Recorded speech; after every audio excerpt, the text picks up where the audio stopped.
I think of life as a magnetized track, like you're on kind of like on a monorail. It's very hard to get off of the track. You really have to work hard to derail yourself. But when you just relax into it, know you're being carried by the river, you're being guided through life every step of the way. It takes a lot of the load off, a lot of the stress and anxiety, fear.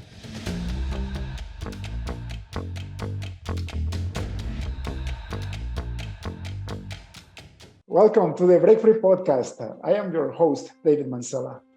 As everybody knows, this podcast is dedicated to interview people that are changing the world for better through running their own business. And what a beautiful example as today, having my brother and my friend, Stephan Spencer with us. Brother, welcome to the show. Thank you, David. It's always a joy to connect with you. Fantastic. For the audience, brother, can you tell me your full name, where do you live, and what do you do for a living? Yeah, so David, my name is Stephan Spencer, as you know, and I live in Miami. I have been an entrepreneur since the mid-90s, and my business is an SEO agency. This is actually my second time around because I sold my first business in 2010 and started another SEO agency. So it's just search engine optimization, which is helping my clients get higher rankings in Google. That's fantastic. When you say the mid-90s and you're still on business, that alone is a beautiful example of your determination of becoming a better person and adding value to the world. As you know, most businesses are gone by the second year. And the businesses that make it to 10 years are, what, 2%? So let's explore that first. If you're saying mid-90s and you look like you're 35, that means that you started when you were like 10 or 15 years old. So I may look 35, but I'm 52. Wow, that's incredible. So let's go back to your life. Let's picture back your line of thinking when you were in your last year of high school. That's a beautiful fork in everybody's life. What were you thinking and what were you trying to do with your life back then? I thought I was going to go to college to learn biology and maybe study cancer, maybe help cure cancer. And it was, quite a different path that I took. But at the time, I knew that I wanted a family and I wanted the stability of a marriage. I grew up in a lot of instability and had actually been in a foster home for a few years, the last few years of high school. So when you're saying go back to travel back in time to last year of high school, I was a foster child at that time. And I just wanted to, as quickly as possible, have my own family, and I got married at 19. So Wow. yeah, now I'm on my second marriage, second and last. I'm with my soulmate now, but at the time that I met her, my first wife, I was very keen to get married, and so less than 6 months after we met, we were married and first child together. Not even a year after that. So yeah, that was quite a different path than most of my colleagues in high school and college. But yeah, that served me well. And of course, I have no regrets. I have 3 beautiful grown children, daughters from that marriage, and now I have a 3-year-old son, and I'm with my soulmate. That's incredible. So did you start working right after high school to support your marriage, or you were still going to school?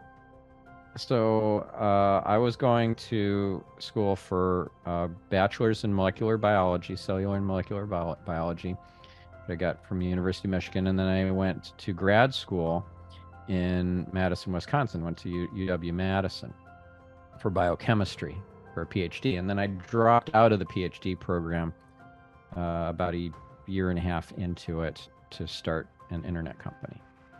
What was that line of thinking? Like you went, like the paths are completely different, right? You went from microbiology to zeros and ones. What was in your mind back then? Well, you know, when I was early on in high school and even like 7th, 8th grade, I was teaching myself coding, taught myself basic, assembly language, a number of different programming languages. I was coding in hexadecimal even, which is just super geeky. Wrote my own bulletin board system from scratch. So it actually is kind of more of a going back to my roots to abandon the biochemistry stuff and start an internet company and an agency, which SEO wasn't really what I started with because it didn't actually exist. Back in 94, 95, it was an internet agency, marketing agency, and we were building websites, but then we were also making sure those websites had some landing pages that were designed for the search engines of the time, which were Alta Vista, Lycos, InfoSeek, and all that. Right. And I never liked that work. I thought that was trying to cheat the system, creating all these separate landing pages for each search engine. And then when Google came around and it was so much better than all the other search engines, I figured I have to reverse engineer this search engine. And we did. We really focused on that. And the websites that we built were search engine optimized for Google. And then we started offering that as a consulting service. So you didn't need to have us build your website. We could just do the consulting. That's amazing. Like you were a true pioneer of the internet then, especially on the marketing side. I don't know.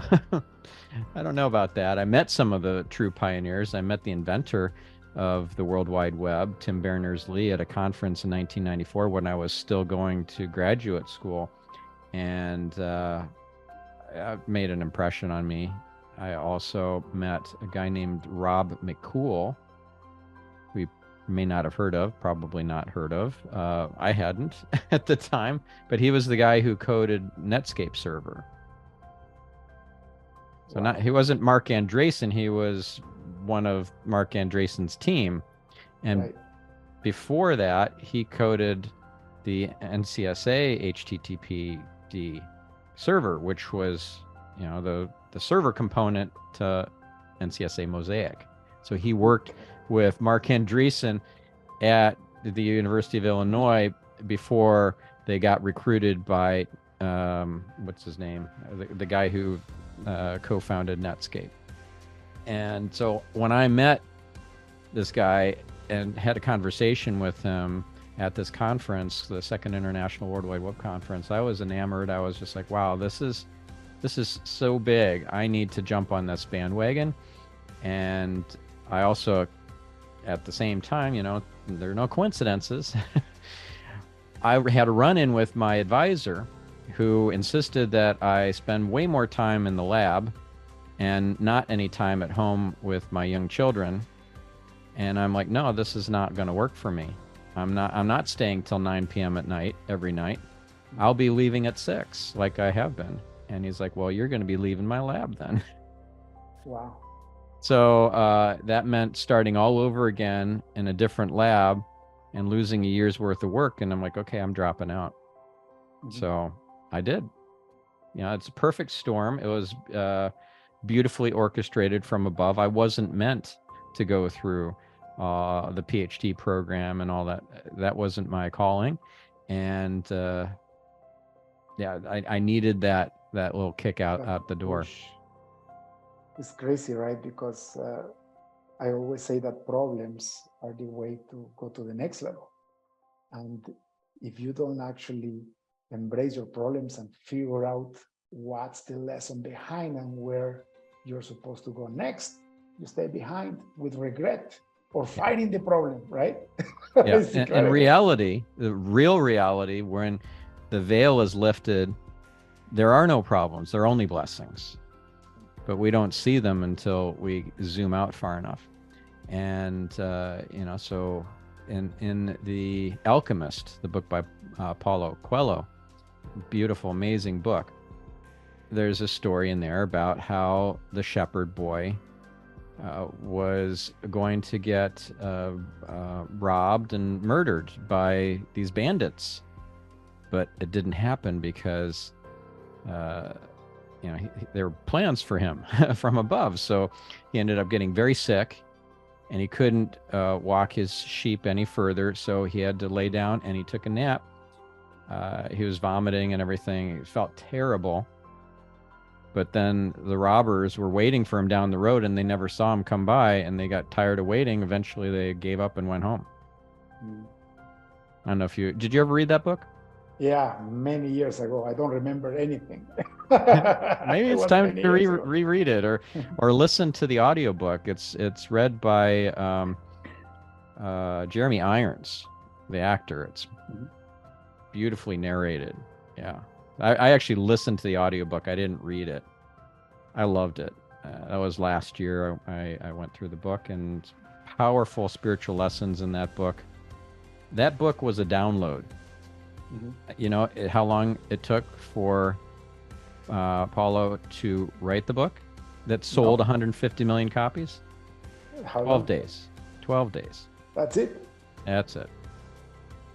It was just sometimes waiting. It takes a year or 2 years to write a book. Right. I wrote a book and it took me like 2 years to do it. Right. But this is an example of something that's just waiting for you in the upper worlds, just ready for you to download it.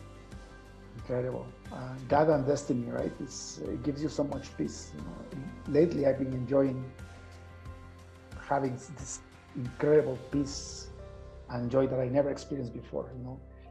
Encountering that everything has a purpose, like you said, and that the problems are opportunities in disguise, and they're almost like, I almost feel like we have this guiding rails, and when you bump against the rail is when you feel the pain, but you were supposed to go back to the center and keep running, right? I have a similar sort of analogy to that. Funny enough, I think of life as a magnetized track, like you're on kind of like on a monorail. It's very hard to get off of the track. You really have to work hard to derail yourself. Yeah. But when you just relax into it, know you're being carried by the river, you're being guided through life every step of the way. It takes a lot of the load off, a lot of the stress and anxiety, fear. Fear is inverse faith. I learned that from Florence Scovel Shinn from the book she wrote 100 years ago now called The Game of Life and How to Play It. It was like The Matrix back 100 years ago, written as a book. It's incredible. It's such a great book. And so if you're facing problems, you're not seeing the gift in it, because everything has a purpose. I just had a conversation with one of my spiritual coaches not even 2 hours ago, Eliyahu Jian. He's a Kabbalist, a Kabbalah expert, and he was telling me about hundreds of years ago, Rabbi Akiva, very, very righteous spiritual rabbi, who one Friday he didn't make it back home from another city in time for Shabbat, which is the Friday night, and by the rules of Judaism, he couldn't continue walking. So he had his donkey and he stopped and he had a candle, and so he lit a candle, but it was windy and it blew out after a little while. And okay, well, this was a pretty horrible weekend spent out in the out in the cold with his donkey, and he couldn't even have his candle that he lit at the beginning before Shabbat started at the candle lighting time. So and you're not allowed to light candles during Shabbat according to the Jewish law. And he followed Jewish law, so he just like toughed it out. Came to find out later on, after he arrived after Shabbat finished, that there were robbers in the town, and he would have gotten robbed and killed if he was there when they arrived. And they went right past him, and they didn't see him because his candle blew out. Yeah. Everything has a reason and a purpose. It's all for our highest and best good. And if we don't believe that to be true, we're not seeing the bigger picture, because there is a very big picture, and we're glimpsing only a fraction of a percent of that bigger picture. So it requires a lot of faith, a lot of trust in God, and a lot of certainty. Yeah. Actually, I've been studying the Bible very, very thoroughly lately, and there is a passage that says that God's thoughts are much higher than our thoughts. Because sometimes you question yourself, why me, God? Why me, right? And it's exactly what we're talking about. And you know what God says is that my thoughts are way bigger. You don't even comprehend what this is about. It's almost like we see our life with this little tiny vision, while God has like an eagle's eye vision where he sees everything, and you know that all things work together for good for us that love him. You know, I don't know, it's hard, you know, for the audience. I know this is a business podcast, but it's part of life. Business is part of life. Just look at the way you started your business. By the way, who trained you how to be in business? Because one thing is being a PhD student. Another thing is doing marketing, sales, and generating revenue to support your family out of that. Yeah. Well, it was trial and error, for sure.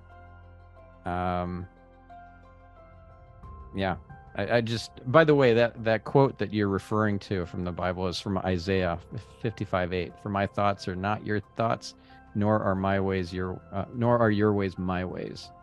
Beautiful. Declares the Lord. So that beautiful. Yeah. I just saw that quote the other day. Of course, there are no coincidences. As I said, you know, it's like once you start seeing the Matrix, like everything changes.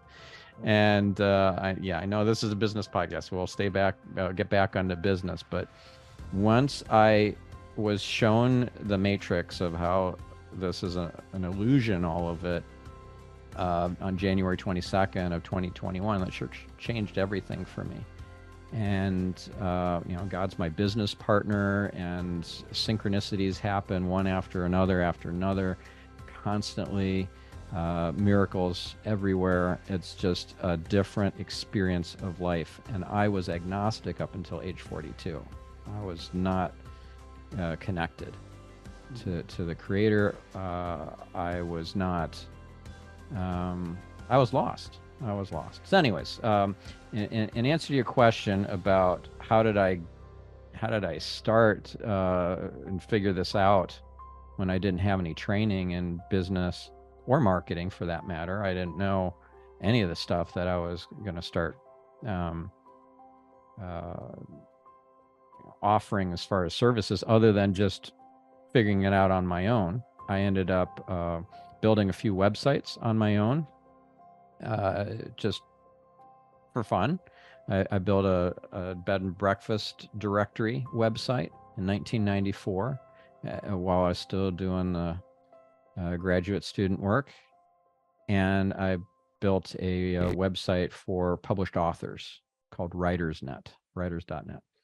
And yeah, both of those sites I ended up eventually selling for 6 figures each, and that was pretty cool. But it also served as a mini portfolio of my work when I started the business the next year. And it was all just kind of figuring it out on the fly. I just felt like I had a knack for it. I had a knack for reverse engineering stuff, kind of scrounging stuff together. Like I had figured out how to scrounge a satellite system in 1990, 2 or something like that. I didn't have any money. I was like a starving student in school with young kids and lots of student loan debt. So I got a satellite system for free, which back in those days would have cost, thousands of dollars. But I downloaded this FAQ off of Usenet called "How to Scrounge a Satellite System," and I followed all the rules, and I ended up with a 10-foot solid dish in the backyard. It was an eyesore. and yeah, I got it for free. I got the satellite receiver system for free and everything, and I could watch things like French news and stuff like that. That was pretty fun. So this is how I would figure stuff out: is just kind of get scrappy and just poke and prod at the black box. And so that's what really worked as far as Google, and figuring out how the algorithms worked and how not to just follow the pack. So I was the reason why The Art of SEO, that book that I'm now almost in my 4th edition of, published by O'Reilly, and really sets me apart from most SEOs, and having that book that's used as a textbook in universities, is that I spoke at a conference and I gave away some of my best secrets about SEO that I figured out on my own by poking and prodding at the black box. And one of my ended up being one of my co-authors, Rand Fishkin, founder of SEO Moz, which later became Moz. He came up to me a few weeks later at the next conference saying, "Wow, at that conference where, we at the Give It Up session, you just really brought it. I'm really impressed." And we had a great conversation. We decided in that same conversation to write a book together, and that was the beginnings of The Art of SEO. That's amazing. I mean, if you have a book with that publisher backing you up, I mean, like, who are you gonna hire, yourself or somebody else that doesn't have that reputation? What's the name of the book, by the way? The Art of SEO. And it's 1,000 pages, literally 1,000 pages, 994 pages. So if I give this to somebody at a conference, let's say that I spoke at, and they had a conversation with me, and I give them a copy of my book, a lot of the folks will just respond with, "Can I just hire you? I don't really want to read this," which ends up being very effective. It's a very big business card. And yeah, that book wouldn't exist if I hadn't been very generous with my information and hadn't, in a scrappy kind of figuring out myself sort of way, came up with these really amazing tips and tricks. So yeah. That's incredible. How long did it take you to write that book? Each edition takes several years. Right. Even though it's the same book with new information and so forth, we have to put a couple years into it each time. The first edition probably took, I think it only took 2 years. That's crazy. I guess you have to keep updating it as they change the algorithms, especially Google. They like to do that once in a while, right? Oh, constantly. Yeah, it's the shifting sands, because Google's innovating at such a faster and faster clip. It's the law of accelerating returns just applied to the search algorithms. Law of accelerating returns, it's from Ray Kurzweil. It's based on Moore's law and Metcalfe's law. Moore's law being the price of computing power, or the speed. The price of the computing power will either half in 18 months, or the speed will increase by 2 in 18 months, or both. And that continues to be true year after year after year. And it's been, of course, decades of innovation in computing. And so imagine what we're going to be facing 5 years from now in terms of technology advances.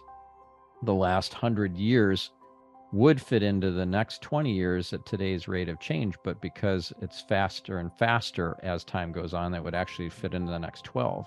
So think back to 100 years ago, what life was like, and now fast forward 12 years into the future, it's that kind of difference in the society and the technology is what we're facing in 12 years time. Incredible. And and it's been proven since the inventor of the transistor, right? Like since we started playing with digital information, it's been recognized that this is the pattern. And you can see it with your phones, right? Remember your first cell phone? It was a brick like this, and then it started getting smaller and smaller and smaller. And now we have more information in your cell phone than the president of the United States had in 1999. Yeah. Did you ever see Zoolander, the movie? Yeah, the tiny phone. The tiny phone, yes.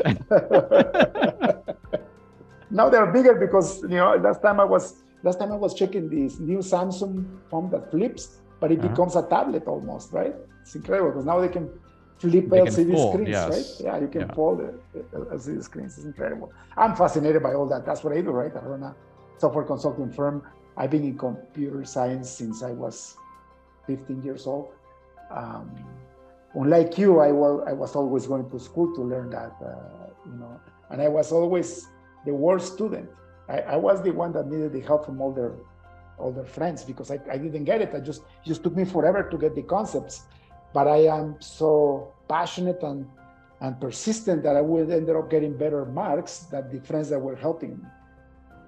And little did I know, I got diagnosed with ADHD last year. But I was always persistent because I have the ability to laser focus on things, right? Even though I don't understand them at the beginning. Right? Yeah. So on my podcast, I interviewed Dr. Ned Hollowell, one of the world leading experts on ADHD, and you know him as well from Genius Network, which is how we met. Oh no, we actually met before Genius Network, didn't we? Where did we meet? How did we meet? I don't remember. I think somebody suggested me to talk to you from the Dan Sullivan Network, from Strategic Coach. For Strategic Coach, yeah. Anyway, so of course, no coincidences again that we were meant to meet. But anyways, the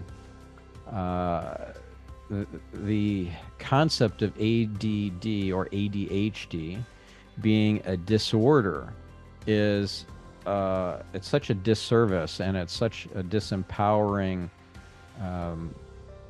precept. It's not even true. It's that you, according to Ned Hollowell, you have a Ferrari engine, but you only have bicycle brakes.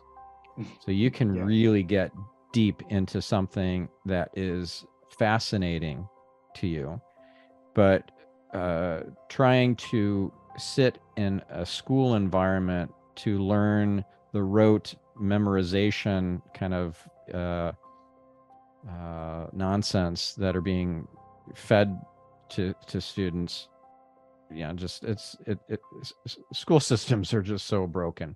So you don't thrive in that kind of environment because it's not stimulating, and it's like you have the Ferrari engine and you're being told to walk very slowly in between two lines all the time, and you're like, this is nuts. I'm not interested in this. And so you have a superpower, one that was evolutionarily selected for.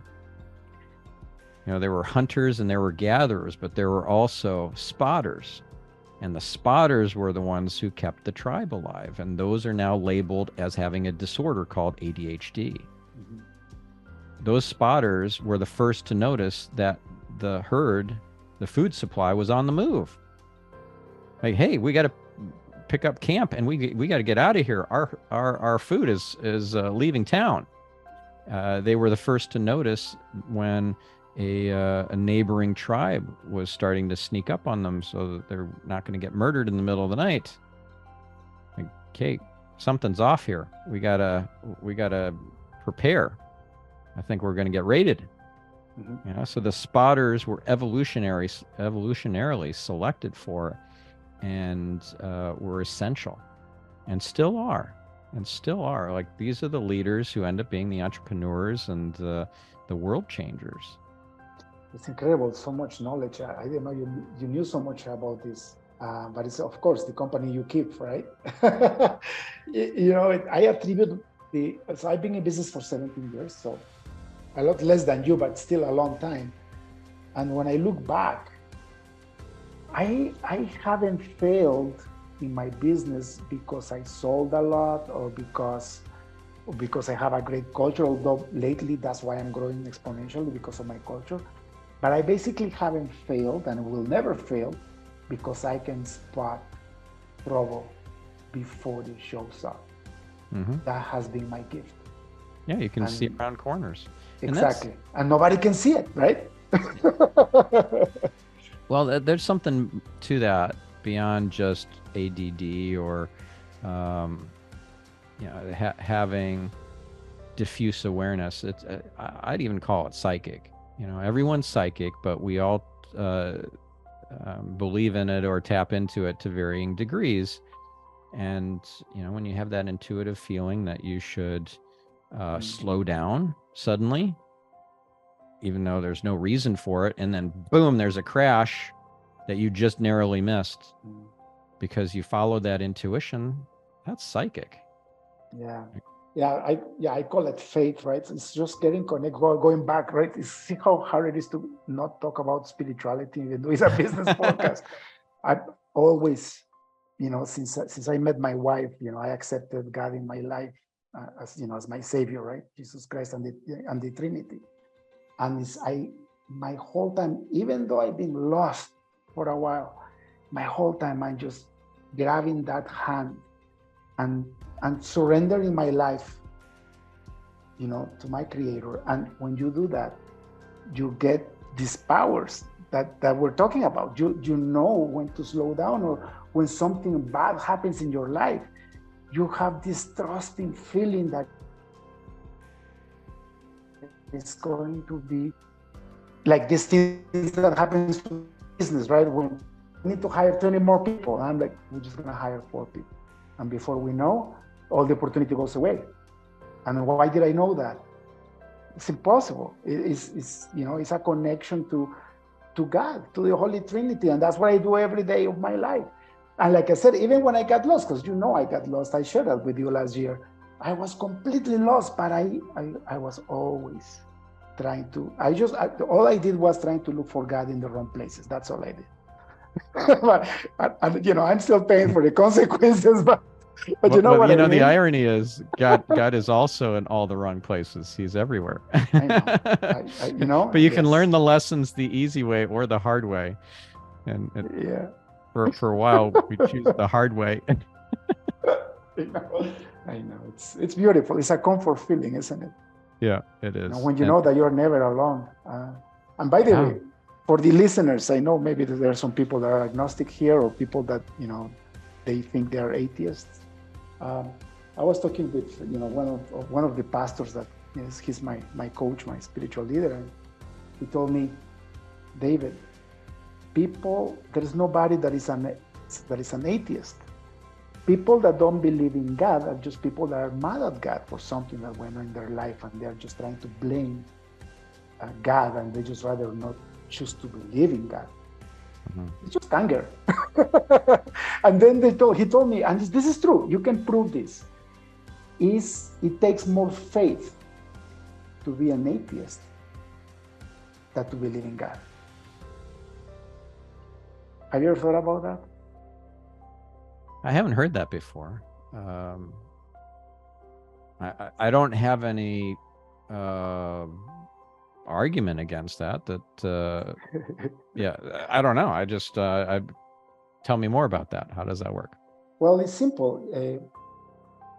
I was watching a documentary last time. This guy was an atheist scientist, and the more he started exploring the science part of life, the more he started to realize that there was intelligent design everywhere.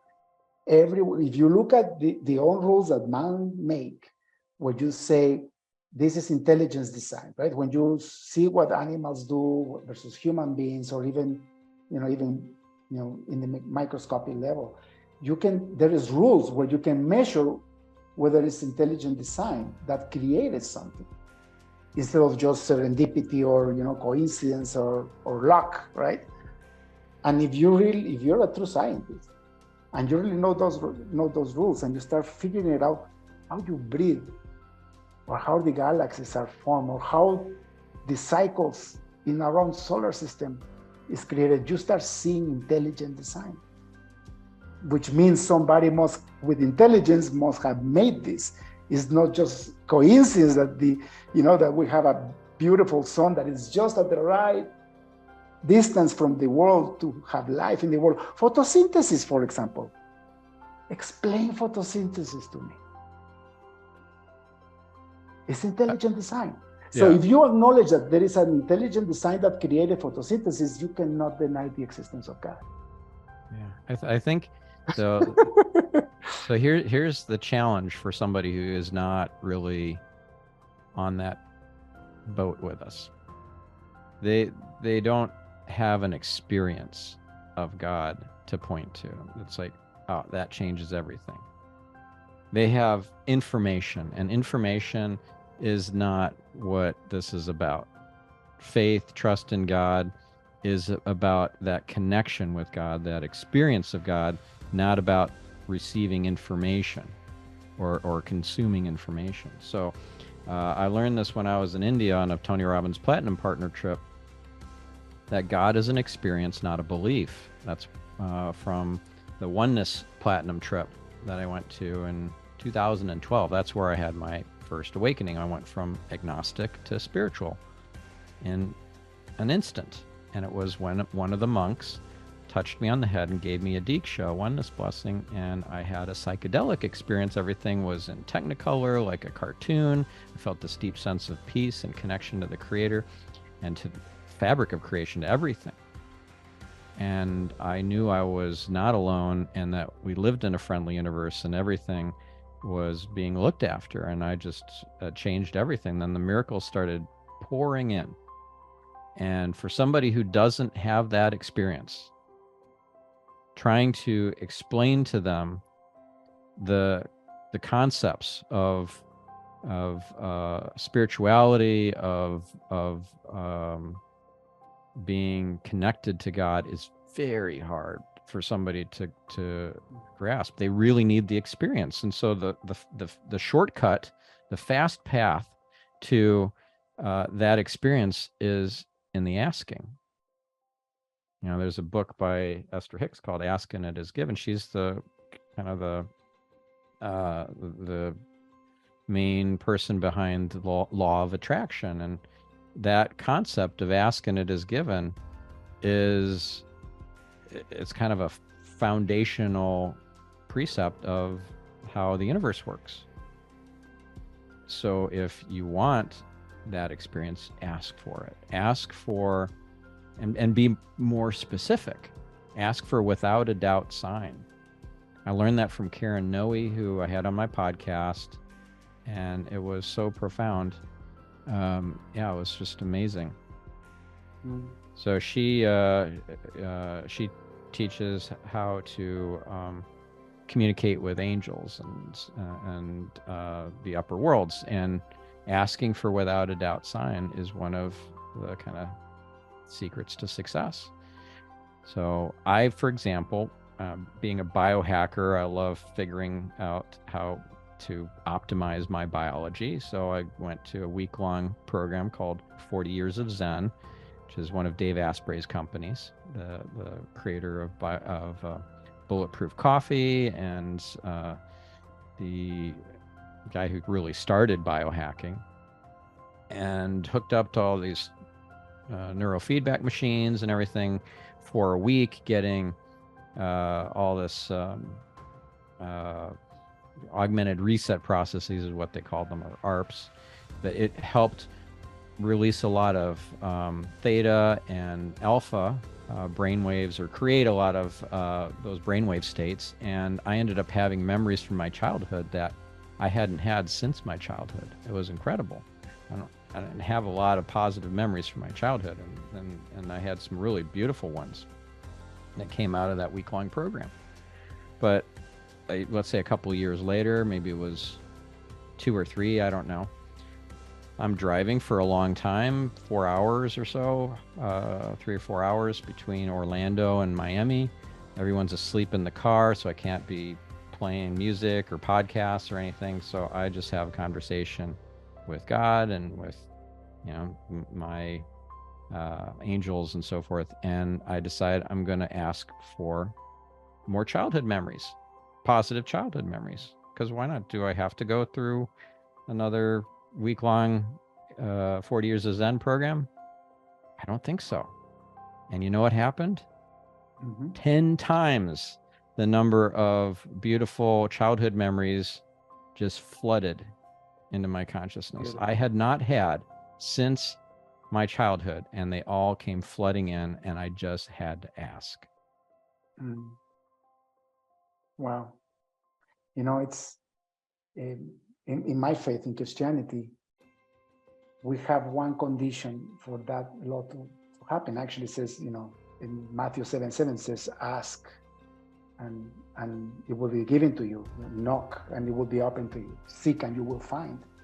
However, it has to be accordance to God's will. And people tend to forget that, right? Because if it's not in God's will for your life path, for whatever you're asking for, it will not happen no matter how much you ask and how many times you say. Very important. And it's people all forget for, that, right?